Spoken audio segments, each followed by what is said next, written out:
Hello, everyone. Dr. Victoria Skirbo here, speaking to you from the Seeds of Transformation Healing Center in Wareham, Massachusetts. We're going to look, today we're doing the tarot scopes for the sign of Cancer, water signs. So let's take a look at the astrology first. This is for Cancer Moon, Cancer Sun, Cancer Rising for the month of May 2022.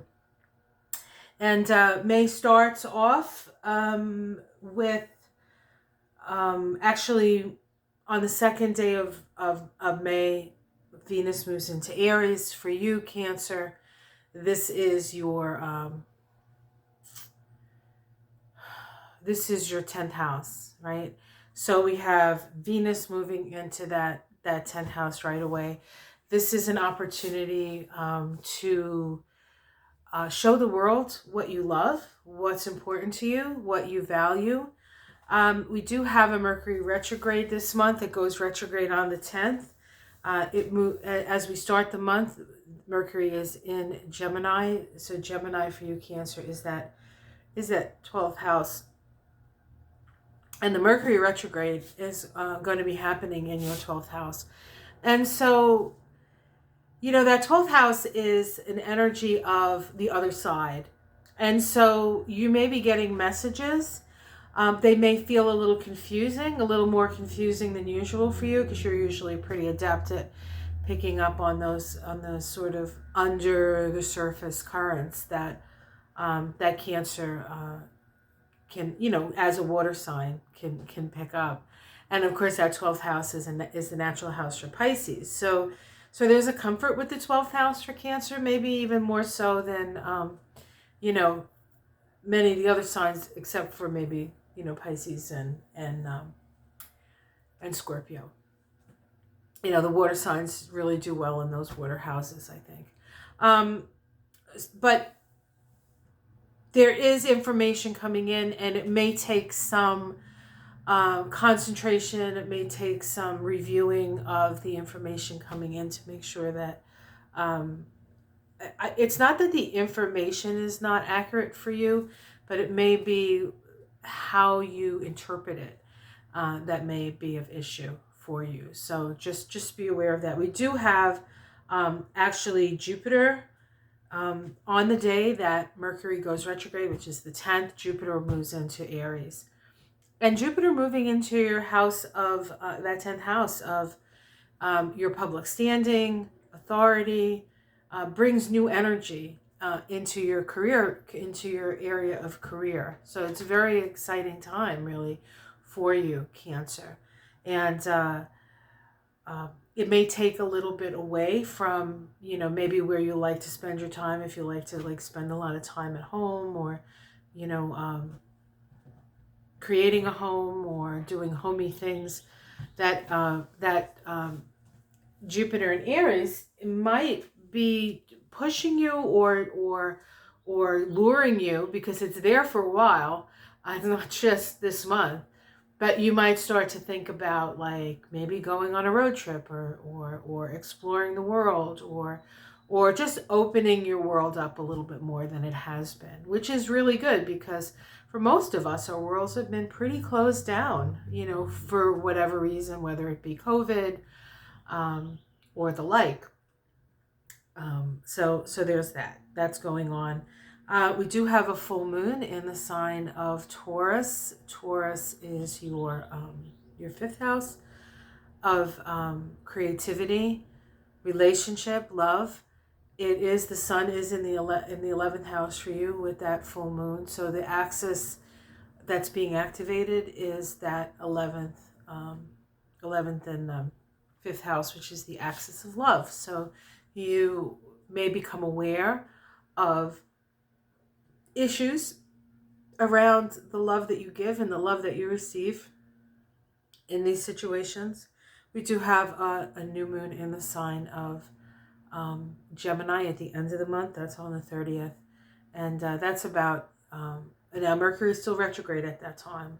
So that whatever gets planted is being planted in that 12th house. We may not be aware of what exactly that is. We may not actually even have an idea until around the 14th of June when we have that full moon, because at that point, whatever was planted at the new moon sort of comes into fruition. So maybe a bit of a surprise, for you. That particular full moon is in Sagittarius. And so it could even be a surprise trip that you weren't expecting. So an adventure, perhaps. Woo! Okay. All right, let's go. Let's see. I'm using the Tower of the Spirit by Pamela Eakins, one of my favorites. Very Kabbalistic. And her book that goes with it is wonderful. So learn a lot from Pamela. I've had these cards for years. Some of my favorites. All right. So what's up for Cancer? For the month of May. Cancer Sun, Cancer Moon, or Cancer Rising. My husband has a Cancer Rising. So this is for him. All right. Okay, let's see what we got. The Lover's card. So we start the month with a choice. The Lover's card, you know, most people see it as like two people coming together and living their life together. But it's also a card of separation. We have to separate before we can come back together. And so it may be that something that you have separated from, you're seeing the value of and you're coming back together. It's part of the energy of the Lover's card. It is a Gemini card. And it does have to do with two sides of things. And so sometimes before you can really appreciate the coming together of something, things have to be sort of cleaved apart at first, right? So the Lover's card can also indicate you in a relationship with your own higher self. Because we come into incarnation fully, but spiritually, only half of us comes in. And then there's the soulmate or the spirit mate, which is actually our own higher self. So that sort of, and one of the things that helps do is helps us drive us back to spirit, because we want to reconnect with that part of ourselves that we had to for spiritual reasons, I imagine, and just the way things work, had to sort of leave, leave, and then we have an opportunity. But we can connect with that. We can be in a body and still connect with our higher self. In fact, being in a body and connecting with your higher self is how spirit can work through you. And it's not necessarily a sacrifice, but it's a development and an unfurling of your purpose. Let's see what challenges that. The 10 of Earth. So much work to do. It's like, you're like, great, I'm connected with my higher self. I'm feeling aligned and I'm glad to be back in this situation or in a relationship. And there's so much work. There's just so much work. Just chunk it down. It's okay. You don't have to do it all at once. At the bottom, we have the Three of Swords. This is a card of freedom, actually. It is a card of heartbreak. There's a certain amount of heartbreak and there's a certain amount of letting go. So there is this sense of having to let go of maybe a dream or a situation, but the understanding that has freed you. So this could have already happened. This is not something, you may be even asking yourself, how has that loss, how is that freeing me up? What happened to free me up? How is that actually freeing me up? How is that serving? It's almost like you're out of jail finally, and now there's just so much to do. You're like, right? Let's see. In the past, we have the Mystery card. In the past, the Mystery card,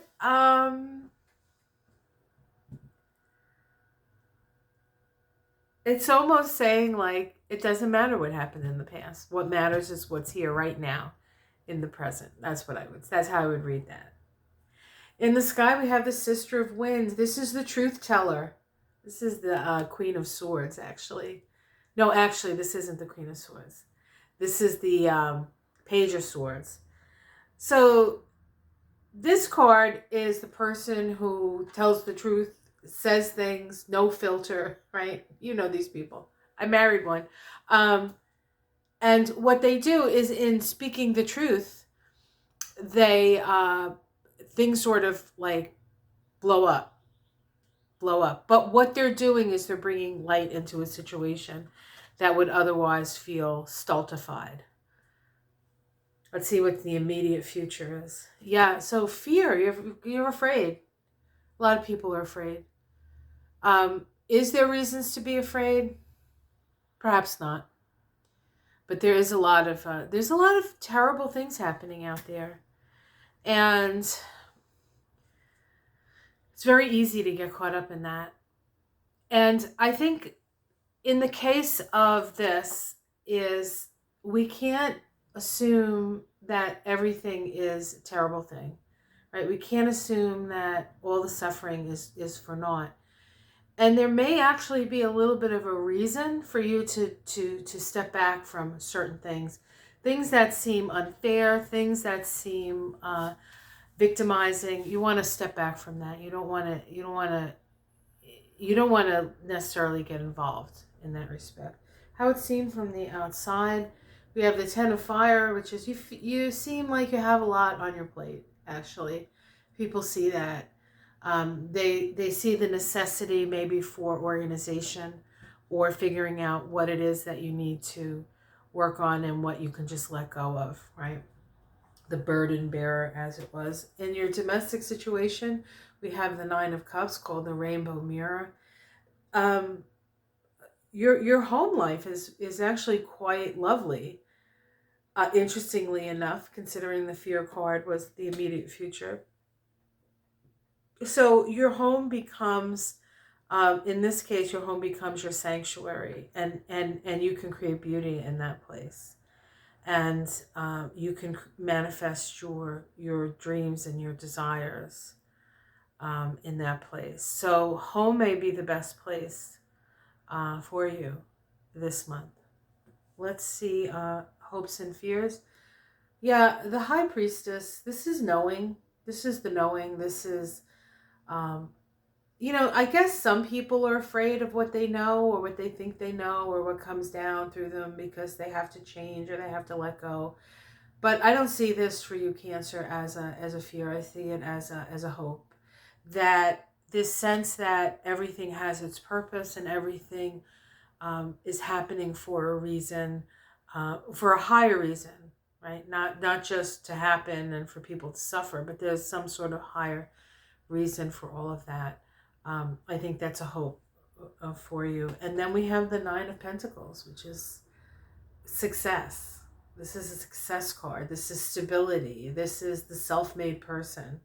So there's this sense of having to kind of walk through the fear, walk through the valley of the shadow of death kind of feeling.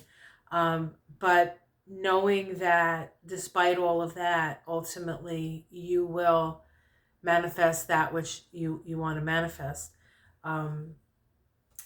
We have the Queen of Wands here, the Mother of Fire. This is about intuition, trusting your intuition, keeping the spiritual fires burning. We have the Eight of Winds, so there's a lot of there can be a lot of sort of like outside noise, but again, it's about staying centered in your own intuition. And then we get the Mother of Pentacles, which is another indication of success. So it looks like if you can keep your mind from going into the fear place, these cards look really, really helpful. We have the Brother of Cups, which is really an offering, right? An offering of love, good news coming, perhaps a message. a message of love and inspiration. We have Temperance, which is about balance and healing, so do not get caught up in extremes. We have an opportunity to walk the path of the mystic. And then we have the Earth, the Ace of Earth, which is about new potentials. So ultimately, the cards are very good. The challenge is that it's very easy, especially as a Cancer, to empathize to a point with those who are suffering, to the point where it's detrimental to you. So you need to keep that in check. You need to keep that in check. Okay, let's do a Druid Oracle card. We're going to do the Druid Animal Oracle for you, Cancer, as your Oracle card. So let me pull that up. Let me shuffle that up and see what animal comes for you. I've had these cards a long time, and they were in the back of my car, and like water got on them, so they're all messed up, but I love them. God, I've probably had them for 20 years. All right, maybe longer. Time flies, you know? I'm always amazed. All right. We have the Sow. The Sow. The Sow is sacred to the goddess. Anybody who read The Mists of Avalon, there's a Sow in that one. Okay, let's see. What are we doing here? Sow. I have to find the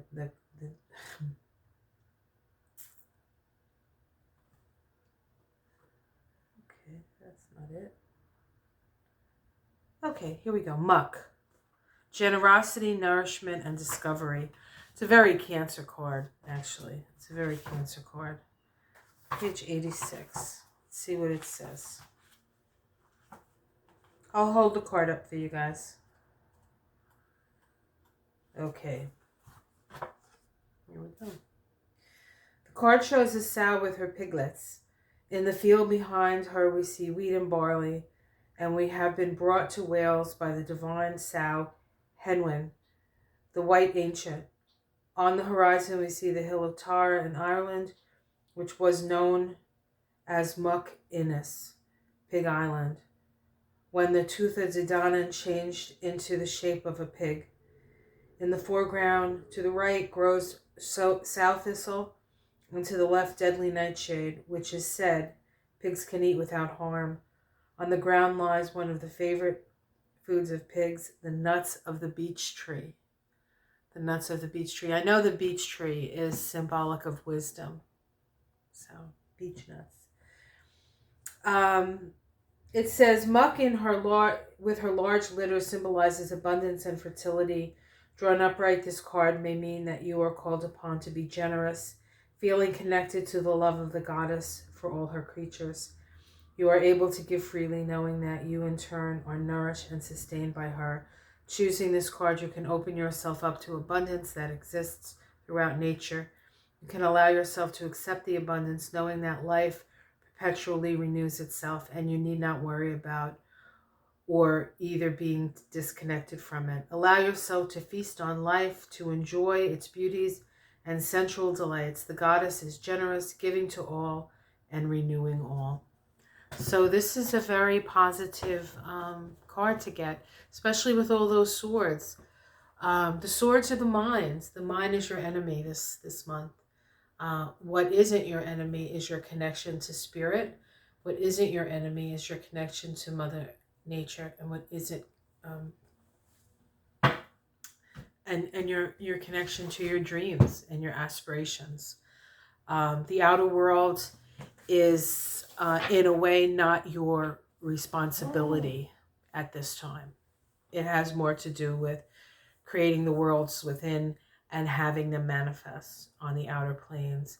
And what that will do, it will create a safe place for those people who are going through this anxiety and are going through all these changes and these challenges.